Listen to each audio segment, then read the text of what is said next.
How's everyone doing today? It's your boy JJ Domination, and if you're not already subscribed to the channel, please do so immediately and turn on the notification bell for more videos like the video too. Yeah, we need more people watching this sort of stuff.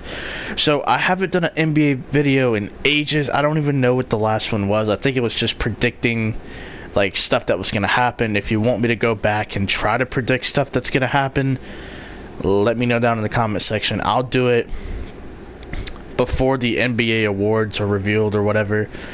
But today we're going to be talking a little bit about the NBA playoffs, and I'm going to be making like my ideal playoff situation based on teams who are in the hunt right now. Of course, things can change, but I'm going to base it on today's standings. I am recording this Thursday, so the video will either be up Friday or tonight, who knows. But I'm going to be making my own playoff bracket. I'll talk about the playoffs for a little bit, and I'll see you then.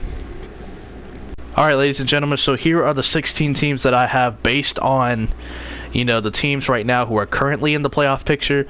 Of course, there are teams who can still get in, like the Orlando Magic out east. I think they're like a game behind Miami in real life. And then also you have the Sacramento Kings. So they're a few games behind, but it only takes getting hot to really get some momentum going. So these are the 16 teams that I think will make it when it's all said and done. This is just my ideal playoff scenario, or playoff matchups. So we're going to start, of course, with the 1 versus 8 matchup with Golden State taking on the LA Clippers. The Clippers they're one of the most fun teams to watch, in my opinion. They don't have a superstar player, but you never know who is going to have a big game. It could be Lou Williams, who arguably is going to be 6th man of the year. It could be Montrezl Harrell, who's arguably going to be most improved player of the year. It could be Danilo Gallinari, who is having a career-saving season.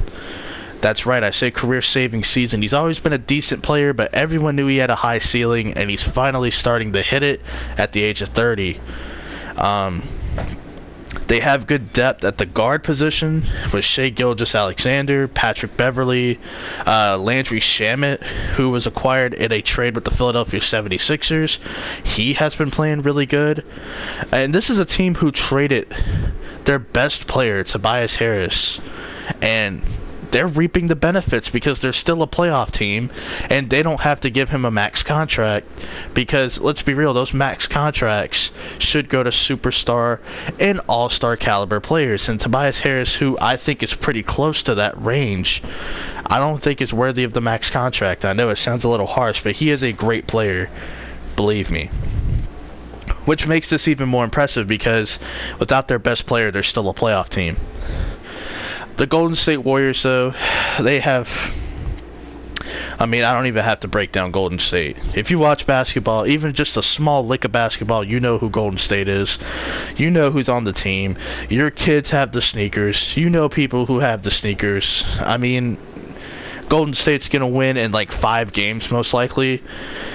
But I just think it's going to be an interesting series from the standpoint of Doc Rivers as a great coach. I don't think he's going to roll over and just let Golden State pound this team, you know, the LA Clippers. But I think if LA can at least steal a game in Golden State early, that could send the message. But Golden State in 5. Now we go to the East for the 1 versus 8 matchup, Milwaukee versus Miami. Miami's a very experienced playoff team as well. Eric Spoelstra has a lot of postseason experience and success, you know, with the Miami Heat. And Milwaukee, pretty limited in terms of success. They've never gotten out of the first round. They've been in the playoffs a few times with Giannis on the roster. But I think with this team as the number 1 seed, they're going to make it not only out of the first round, but sorry, I was reading a text message. So I think they'll get out of the first round, and I think they'll probably do better. But I'm not buying Milwaukee as a contender, and you'll find out later throughout the video. I'm not buying them as a contender, but I definitely think they can beat Miami in a 5-game series. Miami has experience, they have size, but I don't think they have the defensive matchups, that are going to help them in the long run. They can throw multiple bodies at Giannis. They have good wing players. They have, James Johnson, Justice Winslow, who's been playing more of a point guard role for them. You have Big Bam Adebayo, Hassan Whiteside, who I heard barely plays now, even though he's like the best player on the team. You could throw multiple bodies at Giannis, but I still feel like he's going to go off, and I think those role players are going to find great matchups and just hit their shots. You just got to get hot at the right time, and you're going to hear me say that a lot.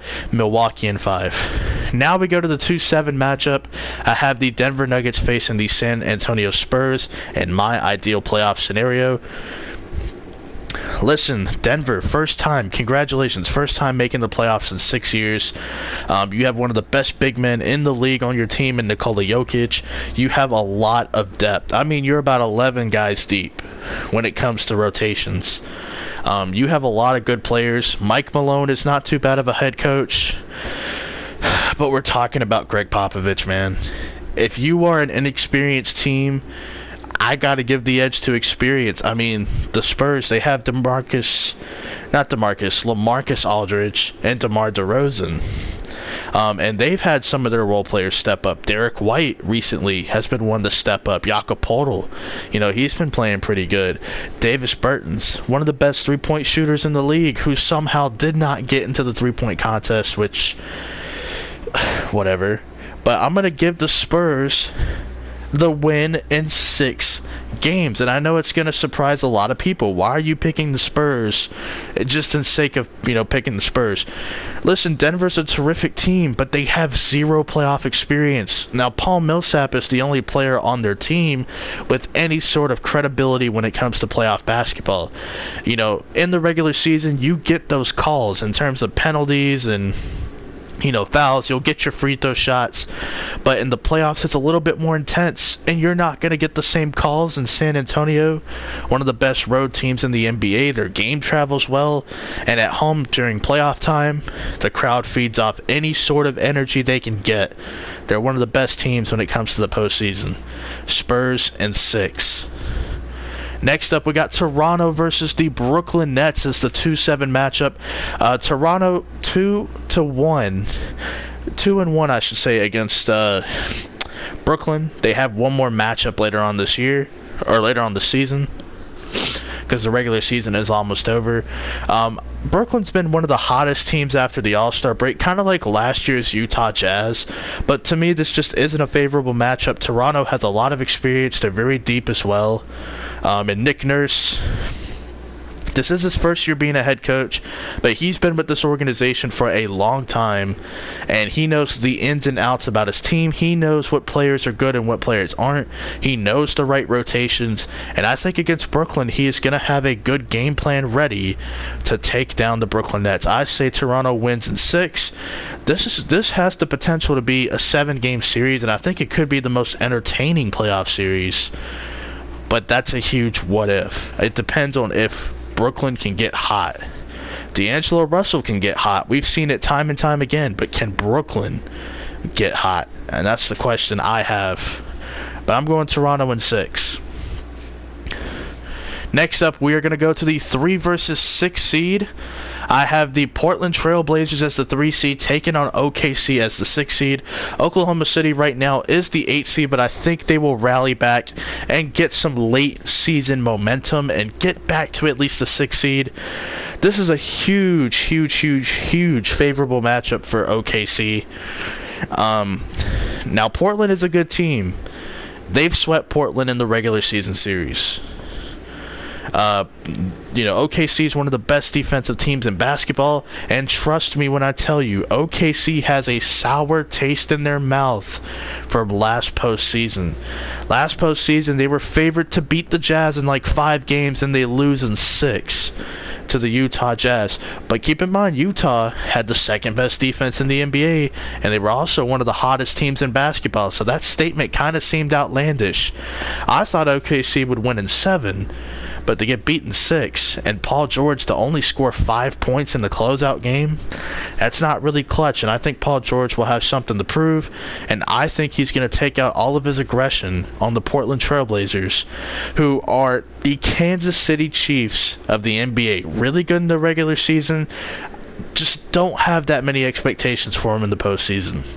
I do like Damian Lillard as a player, but you're not going to win a championship in Portland. I'm sorry. The next 3 versus 6 seed matchup, Philadelphia versus Detroit. Now, the Detroit Pistons, they have the size to compete with just about any team, but in today's NBA, you have to have, certain rotations, to play certain teams. And I don't know if Detroit has that kind of flexibility. Now, they do play Philadelphia pretty well. I'm pretty sure they've had a lot of close games. I've seen them play twice on TV. I think they've played 4 times already. And they're pretty evenly matched. I don't think anyone really separates from another. Detroit, of course, Blake Griffin is having a terrific season. Andre Drummond is starting to find his groove. Reggie Jackson's even been playing some good basketball. Philadelphia, they just have the personnel. I think they have the perfect lineup to contend in the East and to contend for a title. They have Jimmy Butler, who, hey man, they don't call him Jimmy Buckets for no reason. He just hit a game winner yesterday against the Boston Celtics. Tobias Harris, they traded for him, and it doesn't seem like he fits in, but he fits in. Trust me, he fits in. He's a really good player for them. Ben Simmons and Joel Embiid, they're going to do their thing. Joel, one of the most dominant players in the league. Ben Simmons, I just wish he had a jump shot. Literally, that's my only complaint. I think he's a good passer. I think he's a good defender. I think inside, he's a good inside player, but dude, he just doesn't have a jump shot. He can't shoot he just can't shoot. But I like this roster, and of course JJ Redick. He can get hot very quickly. I'm actually going to go Philadelphia in a 6-game series. I think this could be a really fun series to watch. I mean, Detroit's one of those teams who I just get bored every time I see on television. But whenever they play the 76ers, they get up for that game. And I think this is the perfect playoff series for Detroit. They're not going to win, but you'll get the best version of Detroit that you'll probably get. I mean, you can match up Detroit against any of the other 7 teams. I don't think you're getting that good of a matchup. Match them up with Philadelphia. I like it. And then finally, the 4 versus 5 matchup. I have the Houston Rockets at 4 taking on the 5-seeded Utah Jazz. Utah's still a really good defensive team, slightly better than last year in terms of offense, and their second unit has like 3 or 4 small forwards in it. It's a very interesting second unit. I mean, let me go ahead and tell you. I mean, you have Royce O'Neal, you have Jay Crowder, Dabo Cephalosha, Kyle Korver. I mean, those are all like forwards and guards. I mean, they just have a really interesting rotation. I think they'll be able to make it work, though. I like what Donovan Mitchell's been doing, constantly keeping up the scoring, getting a little bit better everywhere else as well. Rudy Gobert, one of the best centers in basketball from a defensive standpoint, and he's pretty efficient as an offensive player as well. He just doesn't take as many shots as you would like to see. But I feel like Rudy Gobert, it depends, man. I mean, it depends on how Clint Capella plays, or else they're going to possibly try to take him out of the game. I see Derek Favors being a non-factor in this series, and I'll tell you why. PJ Tucker is a 6'7" power forward. Okay? PJ Tucker can shoot threes. PJ Tucker has a speed advantage over Derek Favors. I think they're going to take him out of the series and make him be a backup center for the second unit. So if that's the case, start Jay Crowder at power forward. I mean, that would be my advice for Utah. I feel like they're going to take Derek Favors out of the series and make him a non-factor immediately. I will go with the Rockets in 7 games. I think it's going to be a tough series for them. A lot of the 4-5 matchups do end up being 6 or 7 game series. I think James Harden, this series alone, is going to prove whether or not, he should be the MVP. I think the MVP should be a regular season award. They need to, add more clarity to that. Is it a regular season award? Is it a combination of what you do in the postseason? Because James Harden in the postseason, listen, he's had his chances. He's unproven. Okay, he's not a great postseason player. He just fades away when you least expect it. But I think the Rockets win in 7. And finally, Boston versus Indiana. Indiana continues to play well without Victor Oladipo. It is just so stunning. Nate McMillan has all of these guys playing at a high level. He's getting the best from players like Darren Collison, Domantas Sabonis, Thaddeus Young. They picked up Wesley Matthews off the street, and he's playing really good basketball. Miles Turner's having a really good season. They just extended him too, like during the season. They extended him, gave him a 4-year extension, or was that last year? But either way, I mean, just all of their players are playing well, and they all fit. And Nate McMillan's making it work. And Boston, listen, Kyrie came out publicly and said, you know, no one wants to play us in a 7-game series. And I'm going to go with Kyrie with this one. You're right. I don't think any team wants to play Boston in 7 games. Sure, you can catch Boston on a bad night. Sure, you can catch Boston in a back-to-back. Sure, you can catch Boston, you know, randomly at any point in the season. But in a 7-game series, I don't think anyone wants to play Boston. I'm just going to be completely honest.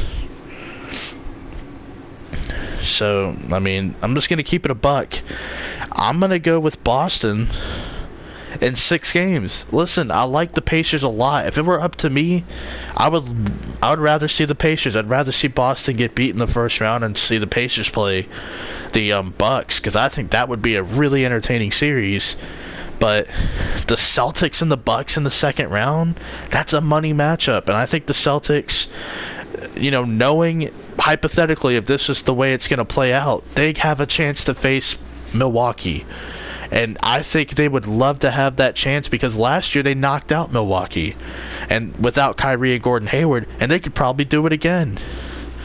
So with that being said, my hypothetical second round matchup would be Golden State and Houston.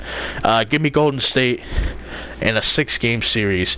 Now, I know last year, you know, if Chris Paul hadn't got hurt, Houston probably wins that series. But they missed, like, what, 27 consecutive threes in a row? Yeah. After, like, the 9th miss, you should probably stop shooting. As a matter of fact, after the 4th miss, you should probably stop shooting. 27 consecutive missed threes is not going to work. And I'm pretty sure they were like 0 of 18 and a quarter. Like, that is ridiculous. No wonder you guys lost Game 7. You're shooting that bad, you deserve to lose, period. They're just not the same team from last year. They're not. So I'm going to just, you know, make the smart pick, make the safe bet, and I'm going to go with Golden State. So now I have Golden State hypothetically going to the Western Conference Finals, and I have the 6 versus 7 seed. I have OKC versus San Antonio.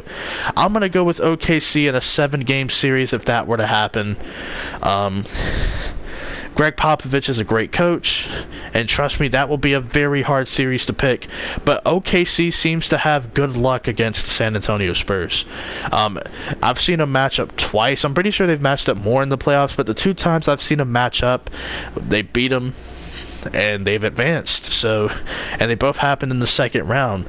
So I think if San Antonio and Oklahoma City make it out, I don't think San Antonio wants to see OKC. Popovich is a good coach, but he just doesn't have good luck against OKC, and it shows, man. You know, there's just teams out there who have your number, and OKC just has San Antonio's number. And I think it's a fair statement. I think they'll force Westbrook and Paul George to just kind of go off, but everyone else won't be able to do anything. But the biggest X factor, I think, is going to be Dennis Schroeder coming off the bench. So I would just give the edge to OKC. So in the Western Conference, I would have Golden State facing OKC. But let's go ahead and finish this out. So Milwaukee versus Boston. I'm going to have to give it to Boston. I'm sticking with Kyrie when he says no team wants to see him in 7 games. You know, I'm gonna go with Boston, and I think it'll be a 7-game series, and I think it'll be a really fun 7-game series. To me, in my opinion, you know, the key to stopping the Milwaukee Bucks, let Giannis do his thing. Just make sure the role players don't do anything. You know, if Giannis wants to go for 50, let him go for 50.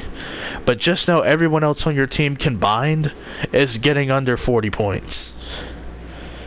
I mean, that's the way I would look at it. If Giannis wants to roam free, let him roam free, but play tight on all the other shooters. And hell, honestly, make Giannis shoot threes. He can't shoot threes that well, so I would make him shoot the three ball. I mean, I'm just saying, if you had the game plan, that would be the strategy. That's the move. Let Giannis get his. Make sure no one else gets theirs. And I think Boston could beat Milwaukee. It's a fair statement. Philadelphia and Toronto. It's very interesting right here. I think I would give the edge to Philadelphia in 7 games. I don't care about the regular season when it comes to what these two teams have done. Toronto's a really good regular season team. Last year they were like, what, the 1 seed? And they got absolutely embarrassed by the Cleveland Cavaliers. So I'm not going to put a whole lot of stock in what Toronto's done in the regular season. This is the playoffs. What are you going to do? And I think Philadelphia will do enough to get to the Eastern Conference Finals against Boston, and I think Boston beats them in 6 games. And for Golden State and OKC, I think Golden State wins in 6 games. And then hypothetically, I would have Golden State facing Boston. I would have Golden State winning in 7. So there you have it. I'm picking Golden State versus Boston, but I'm picking Golden State to win in 7. Now let's see what 2K thinks. We're going to sim the current round. Okay? We're going to have the computer do all this. We're going to see what 2K thinks.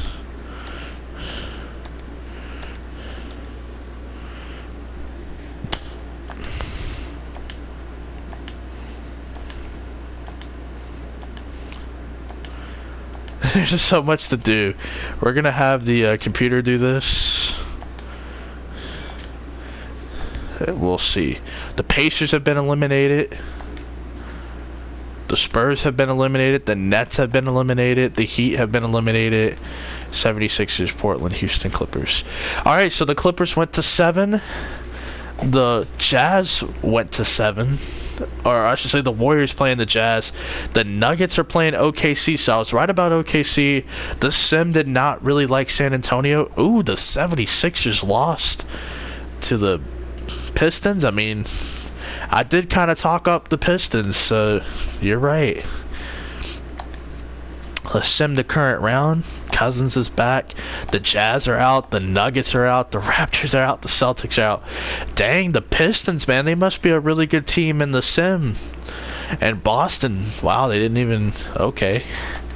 Alright, let's sim the current round. The Pistons are out. And Golden State's been eliminated. Okay, so Milwaukee versus OKC. As an OKC fan, this would kind of scare me, but I think we could win. I'm just being honest. I think we could win. But of course, 2K's like, Milwaukee's winning. So there you have it. 2K thinks the Milwaukee Bucks will be the NBA champions. I think it's going to be Golden State. I think they'll beat Boston. But hell, if Milwaukee and OKC happen, I'm pulling for the Thunder, but this would be a must-watch series. But it would never happen because it's 2 small markets, and the NBA doesn't like small markets.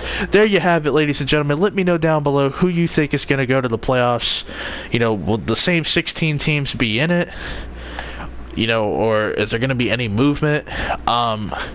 Who do you think is going to go to the finals? And for each conference, who do you think is going to go to the NBA finals? And who's winning it? Let me know down below in the comment section.